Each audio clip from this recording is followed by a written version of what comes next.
Hello guys, ngayon po ay mag-steam tayo ng crab. Ayan. So actually pangalawang batch ko na ito. So meron tayong 5 natira dito. So last batch na ito. And then pag nag-steam tayo ng crab, kailangan natin ng hindi ko po alam kung anong klaseng dahon-dahon ito.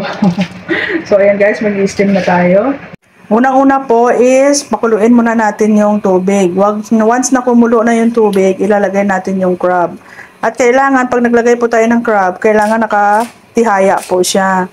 Ayan, so hindi ko rin alam na kailangan pala nakatihaya ito. So, sa amo ko lang din nalaman. So, kailangan nakatihaya siya. And then, since 5 po ito, pagkasyahin natin dito sa lagayan. So, ayan, nakatihaya na siya. Ayan guys, nakita nyo gumagalaw-galaw pa kasi press na press po yan, buhay na buhay.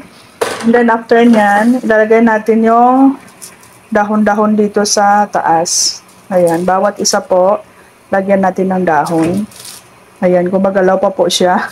Buhay na buhay pa yung yung crab. Ayan. So may dahon na po siya sa isa itaas. And then next is lagyan natin ng takip. And then lulutuin natin for 25 minutes. Ayan, so hintayin po natin hanggang maluto. So, ayan guys, after 25 minutes, ayan, luto na siya. So, medyo nag-yellow-yellow na siya. At yung iba dyan is lumabas na yung kanilang taba.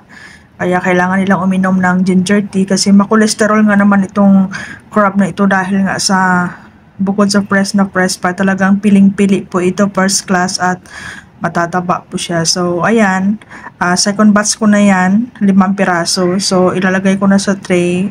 Tapos, isa-serve ko na doon sa bisita namin. So, yung unang 5 piraso kanina na i-serve ko na. So, siguro naubos na nila yon. So, isa-serve ko ulit ito pang second batch. Ayan. So, sobrang laki niyan guys. Hindi talaga ako mahilig sa crab kasi sobra siyang hassle kainin.